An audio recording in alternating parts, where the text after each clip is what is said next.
Hello दोस्तों, स्वागत है आपका हमारे YouTube channel Tiwari education centre में। आज हम पढ़ेंगे क्लास 10 का chapter 2 acid base and salt का topic pH scale. PH scale Hindi में पीएच स्केल होता है। पी मतलब होता है पावर, ठीक है, और एच स्टैंड होता है एच प्लस आयन पे। मतलब वो स्केल जो बताता है कि हाइड्रोनियम आयन की स्ट्रेंथ या कंसंट्रेशन किस सॉल्यूशन में ज़्यादा है। देखो, हमने जितने भी इंडिकेटर पढ़े हैं वो या तो कलर चेंज करके, स्मेल चेंज करके, है ना, वो बता तो सकते हैं कि ये सॉल्यूशन एसिड है कि बेस है, अम्ल है या क्षारक है।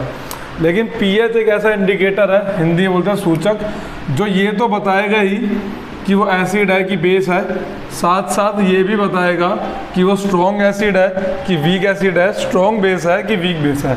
हिंदी में पीएच स्केल एक ऐसा सूचक है जो अम्ल और क्षारक तो बताएगा ही कि अम्ल कितने हैं, क्षारक कितने हैं, साथ साथ ये भी बताएगा कि वो प्रबल है कि दुर्बल है। ठीक है, ये स्केल होता है जिसमें 0, 1, 2, 3, 4, 5, 6, 8, 9, 10, 11, 12, 13,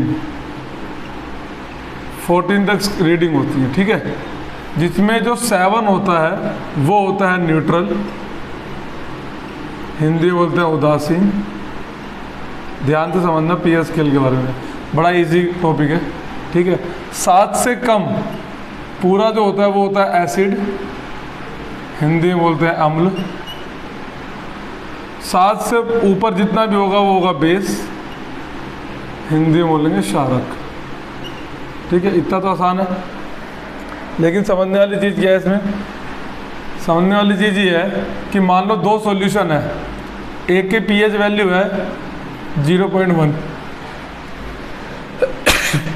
क्या बोले कि पीएच की वैल्यू है 0.1, एक की मान लो पीएच वैल्यू है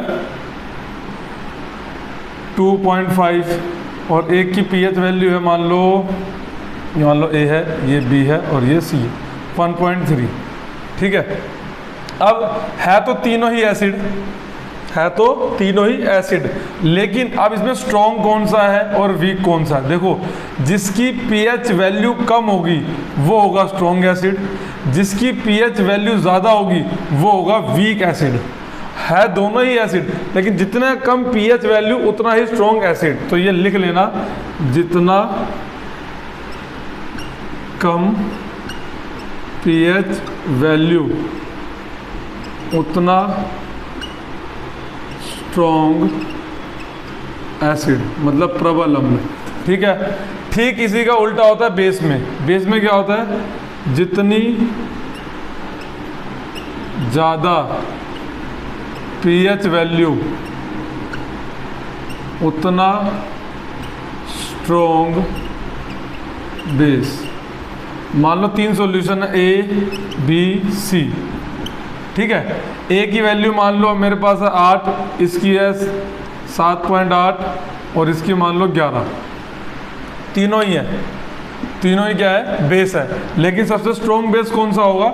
जिसकी वैल्यू ज़्यादा होगी। और सबसे वीक कौन होगा? जिसकी पीएच वैल्यू कम होगी।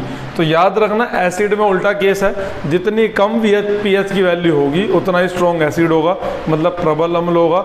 और जितनी ही ज़्यादा वैल्यू होगी उतना ही स्ट्रॉन्ग क्या होगा? बेस होगा। ठीक है, पीएच स्केल समझ में आ गया।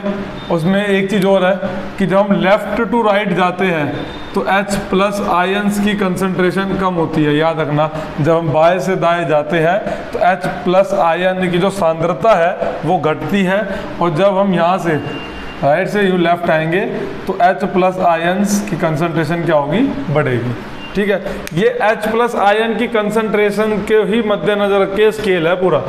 जितनी कम वैल्यू होगी मतलब स्ट्रॉन्ग एसिड है। जैसे जैसे इधर जा रहे हैं H प्लस आयन क्या हो रहा है? घटता जा रहा है। फिर एक कंडीशन केस ऐसा आता है में न्यूट्रल हो जाता है, फिर न्यूट्रल के बाद यहाँ से क्या होता है? वापस क्या होता है? और घट जाते हैं H प्लस आयन की वैल्यू, जो वो बेस में कन्वर्ट हो जाता है। ठीक है, तो याद रखना, 7 से कम एसिड, 7 से ज़्यादा बेस, और जो 7 होता है वो न्यूट्रल।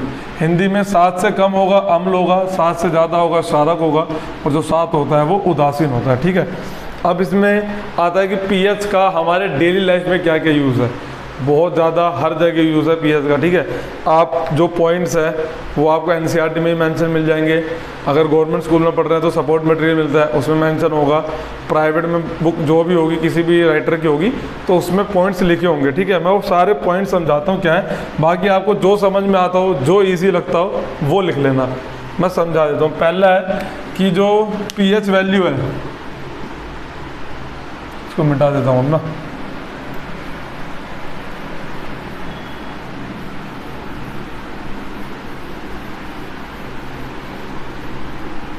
देखो, पहला है कि जो हमारी बॉडी है ना वो 7 से लेके 7.8 पीएच तक काम करती है, ठीक है।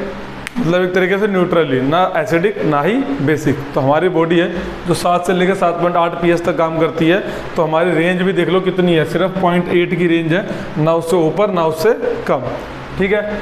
एक हमने 9th में ही पढ़ा था, छोटी क्लास में पढ़ा हुआ है एसिड रेन के बारे में, हिंदी में बोलते हैं अम्लीय वर्षा, जिसमें बताया था, जब पढ़ा होगा हम सब ने, कि हमारे जो एनवायरनमेंट है, वातावरण है, उसमें सल्फर डाइऑक्साइड है ना, sulphur oxide, nitrogen dioxide, nitrogen oxide की बहुत सारी हार्मफुल गैसेस होती हैं।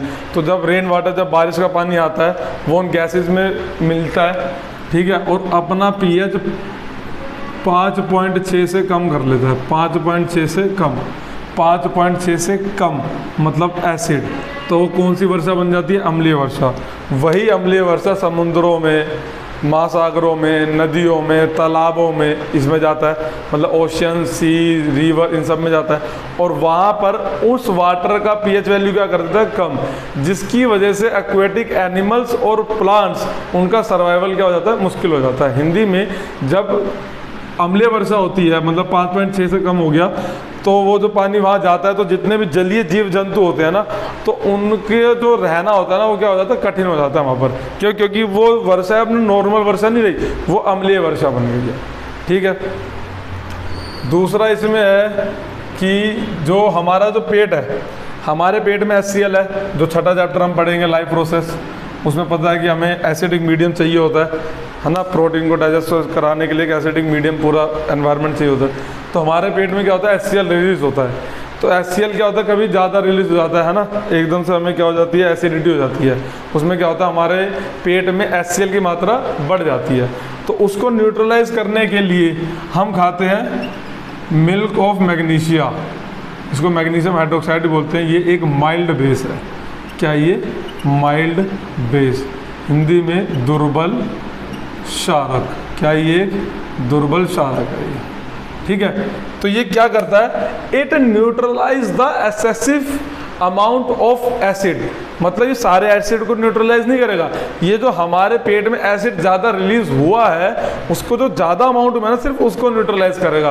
वरना सोचो हम खाने के लिए तो सोडियम हाइड्रोक्साइड भी खा लेते है ना, वो स्ट्रॉन्ग बेस है, लेकिन वो करता क्या? वो सारे एसिड को न्यूट्रलाइज कर देता। लेकिन भाई हमें तो एसिड चाहिए ना, हमें खाना तो डाइजेस्ट करना है ना। हमें दिक्कत किससे है? कि जो एसिड ज़्यादा अमाउंट में रिलीज हुआ है, तो हमें सिर्फ वो न्यूट्रलाइज करना है। तो वो न्यूट्रलाइज करने के लिए हम क्या खाते हैं? इनो खाते हैं या कोई भी एंटासिड खाते हैं। तो उसके अंदर मिल्क ऑफ मैग्नीशिया, मतलब मैग्नीशियम हाइड्रोक्साइड होता है, जो कि एक माइल्ड बेस होता है। वो एक्सेसिव एसिड को न्यूट्रलाइज करता है सिर्फ।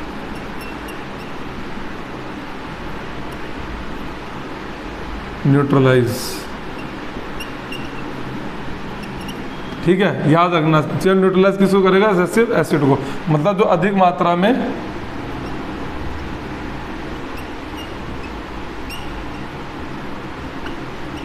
उत्पन्न अम्ल को नष्ट करता है या उदासीन करता है, कुछ भी लिख लेना, ठीक है। इतनी बात ध्यान रखना। फिर आता है थर्ड, टूथ डिके। जो हमारे दांत है ना, अगर उसकी पीएच वैल्यू 5.5 से कम हो जाती है, तो मतलब हमारे दांत खराब होने स्टार्ट हो रहे हैं या कीड़े लगने स्टार्ट हो रहे हैं। 5.5 का मतलब तो समझ ही रहे हो, एसिडिक हो रहा है। तो इसमें हम क्या करते थे, वो डॉक्टर भी बोलते हैं 2 बार टूथपेस्ट करने के लिए। ऐसा क्यों होता है? मान लो हमने खाना खाया, कुछ भी खाना हमारे दांत में फंस गया, तो हमारे मुंह में जो सलाइवा है या जितने भी बैक्टीरिया है, वो क्या करते हैं? उसके साथ बार बार मिक्स होके हमारे मुंह का पीएच क्या करते हैं? धीरे धीरे कम करते जाते हैं। तो एक स्टेज ऐसा आएगा कि 5.5 से कम हो गया, मतलब दांत खराब होने स्टार्ट हो जाते हैं। इसलिए टूथपेस्ट करने से फ़ायदा क्या होता है कि जो टूथपेस्ट होता है उसके अंदर बेस मिला होता है, वो हमारे मुंह के पीएच की वैल्यू को बढ़ा देता है। बढ़ाने से क्या होता है कि उसको वापस 5.5 आने में टाइम लगेगा, है ना। अगर हम 12-12 घंटे के इंटरवल में टूथपेस्ट करते हैं तो उस पीएच वैल्यू को हम 5.5 से नीचे आने ही नहीं देते हैं। पीएच वैल्यू को हमेशा क्या करते हैं, बढ़ा कर रखते हैं, जिसकी वजह से हमारे दांत जल्दी खराब नहीं होते हैं। ठीक है। चौथा पॉइंट है सेल्फ डिफेंस वाला, कि हमारे पास जितने भी, जैसे मधुमक्खी हो गई, है ना, उसके डंक में एसिड होता है, तो वो कभी किसी को मतलब पहल नहीं करेगी कि जाके मैं उसको मार दूं या कुछ हथियार लूं, नहीं। वो अपने सेल्फ डिफेंस के लिए, अपने आत्मरक्षा के लिए क्या करता है, एसिड को रिलीज करते हैं। ठीक है। ऐसे एक पौधा है निटल, निटल के पौधे में क्या, कांटों में डंक, वो उसमें वो लगा होता है, एसिड लगा होता है। वो भी कब होता है, जैसे वो पौधा है वो तो अपनी जगह पे खड़ा है, हम जाएंगे कुछ पत्ती फूल तोड़ेंगे तभी तो हमें लगेगा। तो मतलब वो अपने सेल्फ डिफेंस के लिए भी पीएच का इस्तेमाल करते हैं, एसिड का इस्तेमाल करते हैं। ठीक है।